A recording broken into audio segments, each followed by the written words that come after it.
세상에 믿을 수 있는 사람은 오직 한 종류의 사람밖에 없습니다. 마음이 겸손한 사람. 마음이 겸손한 사람. 여러분, 하나님도 그러하시다는 것을 믿습니까? 하나님은 그래서 교만한 자를 물리치신다. 교만한 거 보니까 사탄처럼 반역하더라. 하나님은 교만한 자를 믿지 않아요. 하나님은 교만한 자를 가까이 두지 않습니다. 하나님은 교만한 자를 물리치시는 하나님이십니다. 하나님은 겸손한 자에게 은혜를 주십니다. 왜? 겸손한 자는 믿을 수 있다. 겸손한 자는 믿을 수 있다. 하나님의 궁극적인 뜻이 무엇입니까? 저와 여러분을 향한 하나님의 궁극적인 뜻이 무엇입니까? 미가야서 6장 8절에 나오잖아요. 인자야, 주께서 원하시는 것이 이것이니 공의를 행하며 인자를 사랑하며 겸손히 내 하나님과 함께 행하는 것이 아니냐. 이게 여러분 하나님의 궁극적인 뜻입니다. 여러분, 교만은 무서운 것입니다. 거만은 무서운 것입니다. 교만을 회개하고 버리십시오. 거만한 마음을 대적하고 버리십시오. 마음이 겸손한 사람이 되십시오. 그전에는 안다고 생각해도 아는 게 아니에요. 본다고 생각해도 보는 게 아니에요. 그전에는 자기 평가가 아무 소용이 없습니다. 바리새인이 자기들이 옳다 그랬지만 주님이 절대로 그들을 인정하지 않은 것처럼 아무 소용이 없습니다. 교만한 마음을 회개하고 버리고 겸손한 사람 되시기를 예수님의 이름으로 축복합니다. 한편 교만해서 자기에 대해서 눈이 멀어서 스스로 옳다고 하는 사람들이 성경 안에만 있는 게 아니에요. 말을 좀 바꿔 말하면 바리새인이 성경 안에만 있는 사람 있는 줄 알아요. 바리새인이 성경 안에만 있는 줄 알아요. 나보고 좀 비판적이라 그래. 그거 좀 고쳐야 돼. 근데 그렇기만 한 건 아니에요. 전혀 비판하지 않는 사람들도 눈멀어 있는 거예요. 선지자들이 다 비판했는데, 예수님도 와서 그 당시 교역자들과 신앙인들을 비판했는데, 오늘날은 완전히 다를 것인가? 그럴 순 없지요.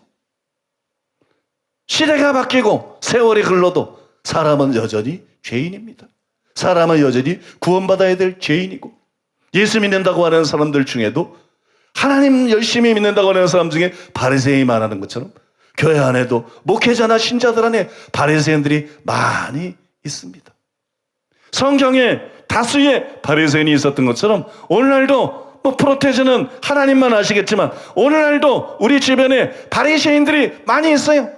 자기에 대해서 눈먼 사람, 자기가 옳다고 착각하는 사람, 성경 안에만 있는 것이 아니라는 것이, 우리 주변에도 이렇게 말하는 미혹된 사람들이 얼마든지 있다는 것이에요. 저는 의도적으로 미혹이라는 단어를 사용했어요. 이건 미혹되어 있는 것이다. 이건 오해가 아닙니다. 이건 착각이 아닙니다. 그거보다 더 훨씬 심한 것입니다.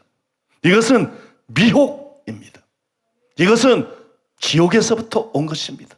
이것은 마귀에게로부터 온 것입니다. 이것은 미혹입니다. 뱀이 이와를 미혹해 한 것처럼 사단이 이 사람들을 미혹한 것입니다. 나는 옳다, 나는 바르다, 나는 하나님 말씀대로 살았다. 이것은 미혹입니다. 왜냐하면 이것은 실제로 미혹이고 가장 헤어나오기 힘든 무서운 미혹입니다. 그런데 예수님이 서경과 바리새인들에게 소경이요 우맹이다, 미혹됐다는 얘기죠. 소경이요 우맹이라고 책망한 것처럼 교회 안에도 자신에 대해서 눈먼 사람, 미혹된 사람들이 굉장히 많습니다. 요한계시록 3장 17절로 18절. 내가 말하기를 나는 부자라. 부유하여 부족한 것이 없다 하나 내 곤고한 것과 가련한 것과 가난한 것과 눈먼 것과 벌거벗은 것을 알지 못하는도다.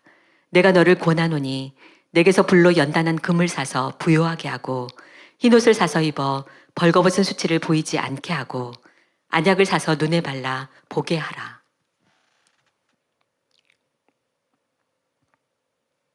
비통한 마음이 듭니다. 저의 경험에 의하면 세상 사람이든 기독교인이든 가장 악한 사람들이 이렇듯 자신에 대해서 눈이 멀어 있습니다. 가장 악한 사람들이 자기는 옳다고 말합니다. 가장 악한 사람들이 자기는 다른 사람하고 다르다고 말합니다.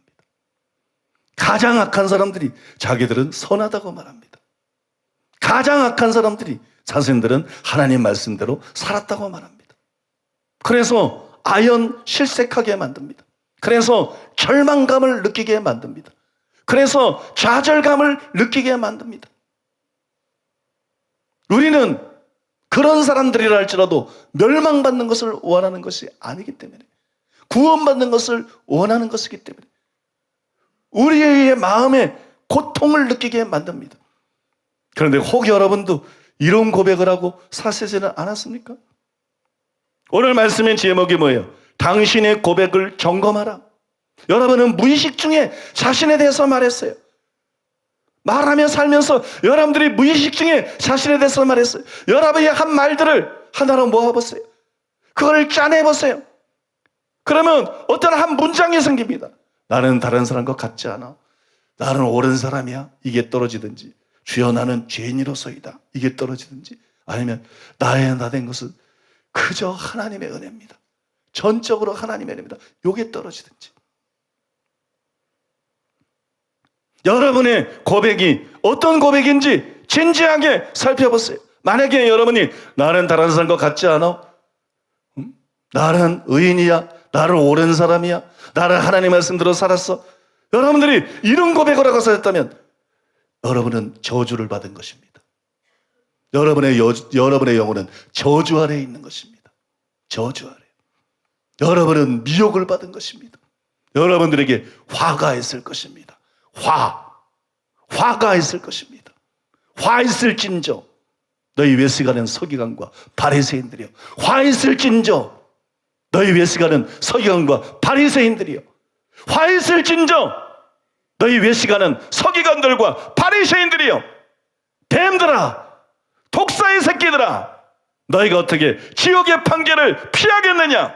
예수님의 이 말씀은 바로 자기에 대해서 눈먼 사람들, 자기를 알지 못하는 사람들, 탐욕과 방탕으로 가득하면서도, 이기적이면서도, 명예를 사랑하면서도 자기를 옳다고 생각했던 서기관과 바리새인들에 대한 선언이었음을 기억해야 되고, 그것이 여러분 오늘날도 자기를 옳다고 생각하는 사람들에 대한 예수님의 변함없는, 바뀔 수 없는 선언이라는 것을 아셔야 됩니다. 그래서 심각하게 생각해야 됩니다. 진지해져야 됩니다. 이 상태에서 눈이 떠져서 벗어나지 않으면 그는 지옥이기 때문입니다. 교회 직분 아무것도 아닙니다. 몇십 년 신앙생활로 아무것도 아닙니다. 성경 많이 하는 거 아무것도 아닙니다. 기도 오래 하는 거, 바리새인도 오래 기도했습니다. 심각하게 생각해야 돼요. 반드시 심각하게 생각하고 고쳐야 됩니다. 바뀌어야 됩니다.